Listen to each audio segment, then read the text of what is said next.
How do companies create a culture and core values that employees actually live out?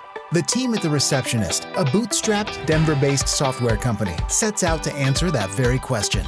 Welcome to the Fabric Podcast. Here's your host, Michael Ashford. In this episode, I speak with Dr. Joan Fallon, an entrepreneur and the founder and CEO of the biopharmaceutical company Curemark, which focuses on developing novel therapies for diseases with limited treatment options like autism. Dr. Fallon and I discuss her recently published book, Goodbye Status Quo, Reimagining the Landscape of Innovation, where she introduces us to the idea that we are in what she calls a seam time in the status quo, and how we might adjust to the changes we face. Dr. Fallon also offers up one of my favorite answers to my question about which of our receptionist core values resonates with her the most, so be sure to listen to the end. Now, here's Dr. Joan Fallon. In reading your book, Goodbye Status Quo, Reimagining the Landscape of Innovation, I came upon something that you said that I want to dig into right here off the bat, which is, and I'm going to read this to you. Right now, I believe we are in a quote unquote seam time, S-E-A-M, seam time in the status quo. I've got to ask, Dr. Joan, what do you mean by seam time? So I think that people think of life as sort of a continuum and a linear line that just keeps continuing on and on. I believe that really there are seams, openings in the status quo, that linearity that we live every day, where innovation comes up out of. I think I liken it in the book to a little like a fault line for an earthquake, where the energy comes up out of the earth and creates a new topography. And so I believe that there's always those seams where we get innovation, but because of the pandemic, they're much larger and more things will come up out of those seams.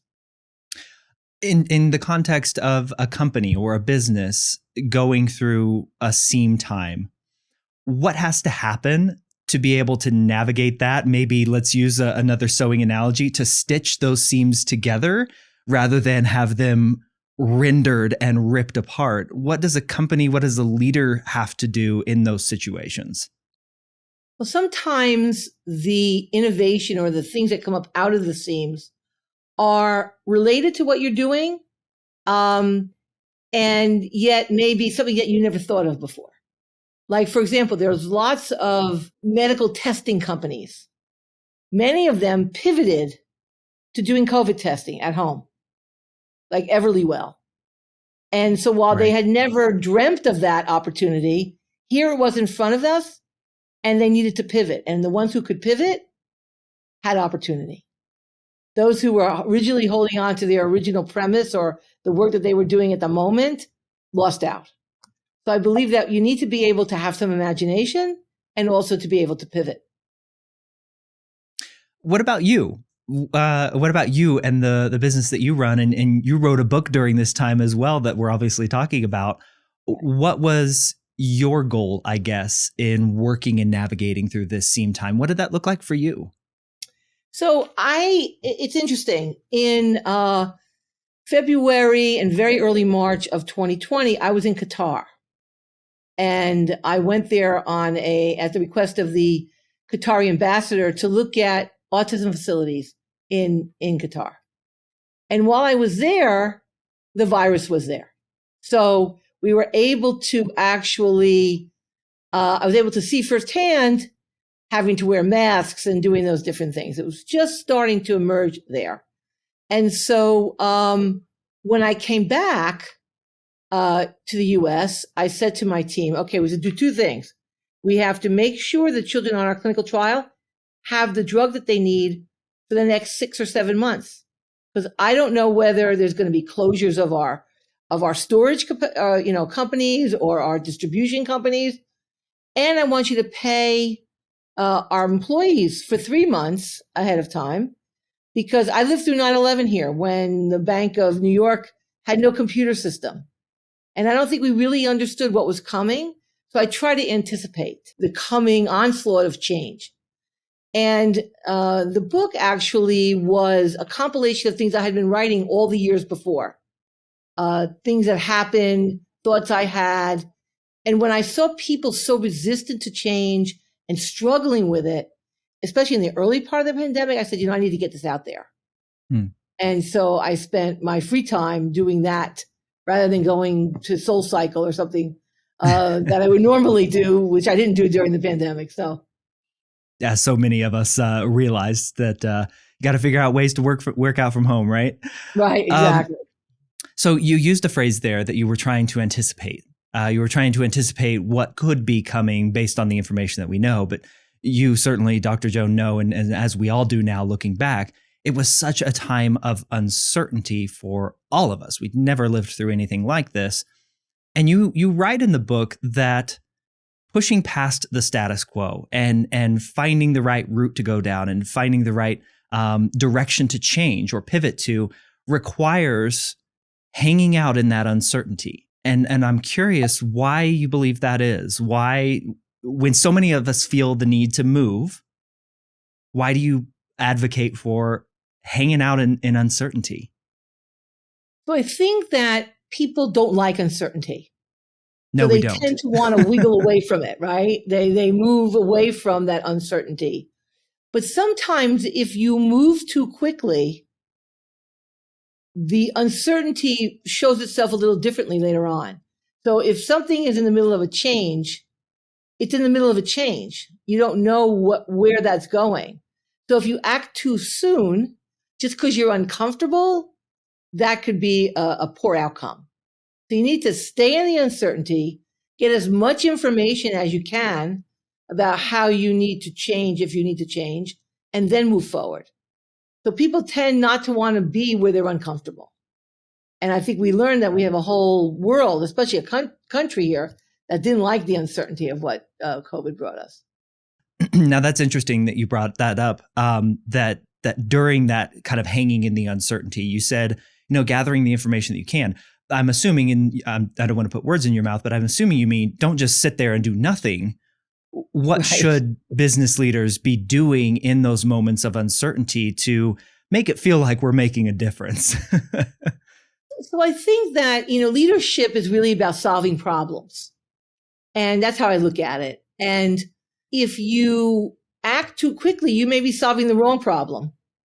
So getting enough information to understand what it is that you're trying to do next is really important. So you don't just sit there and do nothing. You gather as much information as you can during that period of time in order to, dictate or tell you what to do next.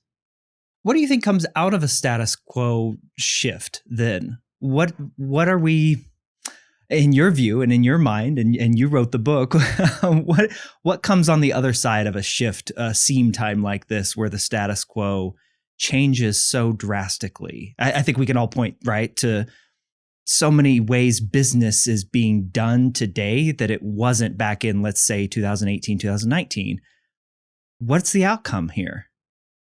So I think that there's a couple of them. And the ones that come to mind is, for example, the healthcare industry was very reticent to adopt telemedicine.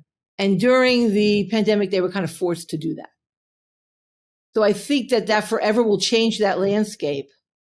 And while I do believe that healthcare practitioners should see people, there's also people who don't have access to that in-person care.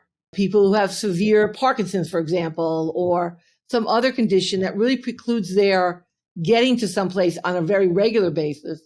Having a telemedicine be standard is a really important thing. Mm-hmm.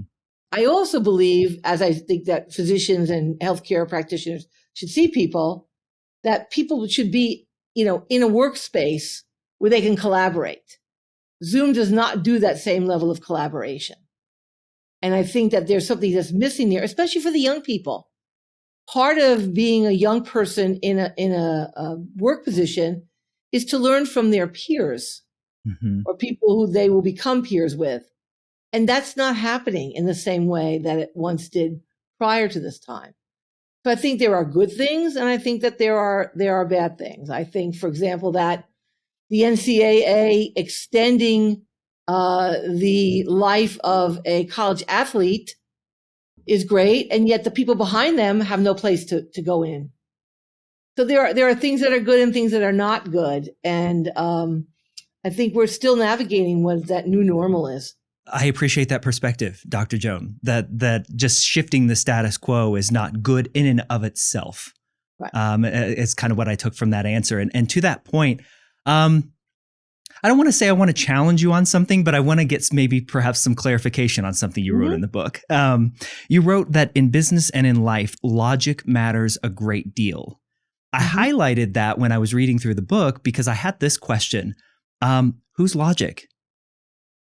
Well, I think that, looking at logic as a discipline, not so much in terms of the vernacular. Yeah. I'm looking at, inductive thinking and deductive thinking. And medicine, for example, is, or allopathic medicine, classic medicine that we have in this country, is a inductive model. It takes small pieces of information. It then puts them together as symptoms of a disease, and then it treats that disease.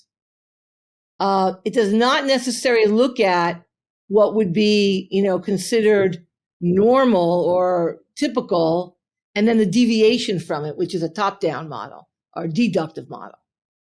So I think that as we look at that or we think about it, you have to think of it both ways. You can't just think about it as little symptoms and what does that look like.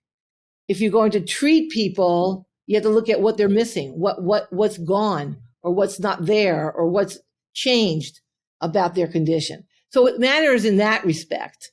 I don't think people can determine what is logical for me and for you, because I think we use logical as a path or a way to behave or to move, but I don't think of it that way. I think about it as sort of inductive and deductive logic and figuring out, where to apply them. I appreciate that clarification so much. And if we could go perhaps a little bit deeper there, you're a business leader, you're an entrepreneur. The difference between inductive and deductive, can you provide perhaps another example outside of the medical world where perhaps to a CEO or a C-level executive running a business, what an example of an inductive and deductive logic process might look like? Yeah. So I think that probably no one's ever asked me that. It's a great question. I think of deductive as being culture, the way that things are or the way people behave as a culture. If you look at all the problems if a culture goes bad, for example, and you say, okay, that there's discrimination or that there's not inclusion or whatever the culture is, you can identify them by the small inductive pieces, but that's not going to get you the change you need. I think you have to look at the overall culture and then decide sort of where that goes wrong in terms of if people are feeling left out or something like that. So you need to look at the bigger picture and at the little picture. You can't ignore the little picture and say, well, I'm doing everything I can to make this a good environment for everyone without looking at the pieces that don't exist. But just looking at those doesn't make a good culture. Interesting. And this show, the Fabric Podcast, we're all about how company culture grows and scales as things change, as companies grow and scale. And, Fabric stands for fun, authentic, bold, respectful, innovative, and collaborative. And just a precursor, I'm going to ask you which one of those is your favorite here in a little bit, but I still got other questions and topics to talk to you about. It struck me at the beginning of the book, Dr. Joan, as you were talking through this and leading up to that point you just made about the need for both inductive and deductive logic processes, I'll call them. How much at the beginning you focused on the individual internal, the self-belief? I wrote down several examples here. You said, for me, these internal obstacles ranged from a lack of self-belief. You can change the world if you are willing to first change yourself. That's a very individualistic look at it. A willingness for self-change, a willingness to bend in the wake of upheaval and around you. You kind of marked that as a necessary or required element of a leader during these status quo shifts. How does one get to that view of introspection, of changing self-belief, of even believing that change is needed from the individual rather than everyone else in the company. Does that question make sense? Yeah, it makes a lot of sense. I think the word that comes to my mind as you were speaking is curiosity. If you have a curiosity about what you're doing and what's going on out in the world, you have to have a curiosity about yourself and what's going on in your inner world and its relationship to the outer world. And I always think of sort of my age when I listen to young people talk, and I thought, oh, wow, that sounds outrageous. I'm like, wait a minute, is it really outrageous? Or is it a different way of looking at something? And I'm constantly curious about where does that sit? And there are things that are really outrageous that are going to take a long time to change. And then there are things that may seem outrageous, but they're not. And so I'm always constantly curious about what's that relationship to me inside, and whether that's my bias or whether it's actually a guardrail that we should watch. There's a big or very slight difference sometimes between where's the guardrail and where's the innovation. And so if you don't have curiosity about that, then you'll dismiss things or you'll accept things without really any kind of introspection. Dr. Joan, what's been true for you in your life and your career that curiosity is a muscle that you flex, to put it that way, that it's something that you lean into rather than just assume you have all the answers? What's been true for you? So I think if I go way back, I always knew I wanted to be a doctor. That's something I wanted to do when I was a kid, like a little kid. Like, I think I said in the book, the best gift I ever got was a stethoscope, a cardiology stethoscope when I was 10, my birthday. But it meant that I didn't know what the rest of the world was doing. I knew what I wanted to do and I knew what that world was like, but I didn't know what the rest of the world was doing. So I used to read the Times want ads, which is where people found jobs in way back when. So on Sunday, I would open it up and I would see, insurance or real estate. And I would look at the job titles and I would think, I wonder what that is. And I asked my parents, what do you think? What does that job entail? Because they were both in that world, corporate world. And I was curious about what the rest of the world was doing. My peers in college who were getting out, what were they going to do? What was the route for becoming a CPA? What was the banking world like? What was anything else like? So that curiosity was there from very early time. And as I went into forming this company, I knew there was a lot of things I did not know. And I also knew that what I would do is find people who did know. And sometimes it was more than one person who knew, and they did it differently. So I sought out the people who had more experience than I did, who understood things from the more typical way of the way things being done. And then I questioned them. Well, why does it have to be done that way? Well, it's always been done that way. That was never a good answer for me. Is there a reason why it's always been done that way? And more than not, the answer was, no, that's just always been done that way. Is there a reason why we can't do it this way?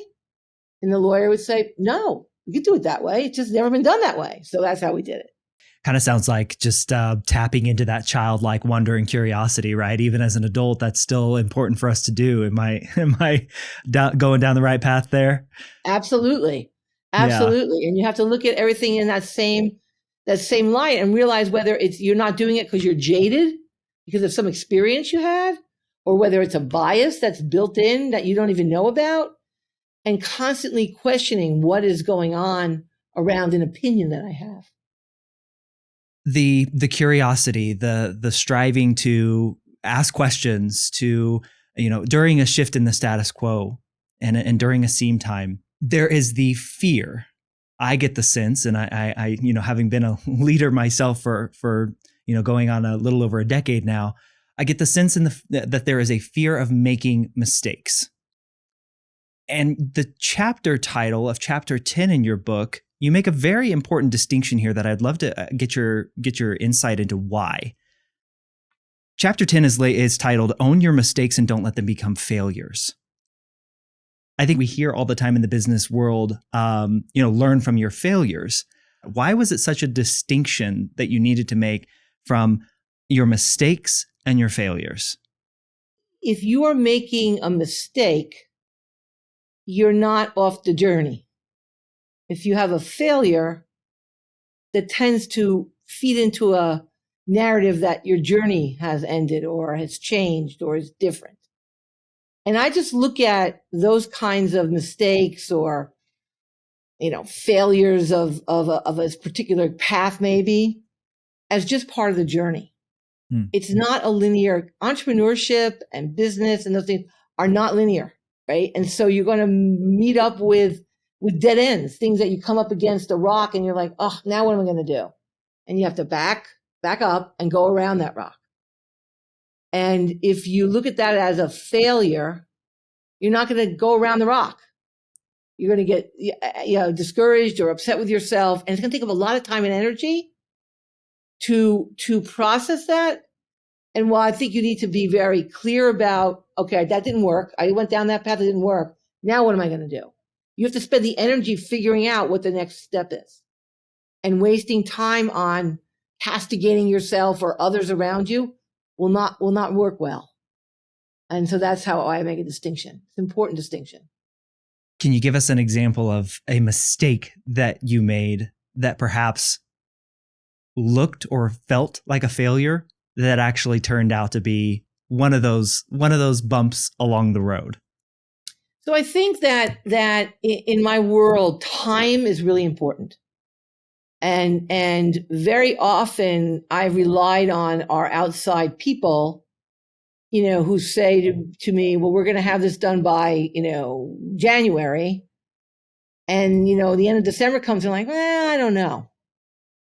I'm not so sure it's going to be done by January, maybe end of February. And not being more proactive in that realm, I think was something I would do today.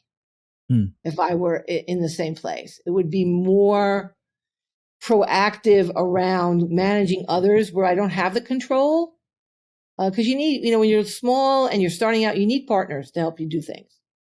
And holding them accountable was something I learned, partway through this journey, because I thought, well, they know better. They've been doing this for a long time. This is not new to them. They're going to honor what they say to me, and maybe not so much. And so I would do things differently. I would take more ownership of every part of things and not rely so heavily on outside people to perform a task for us.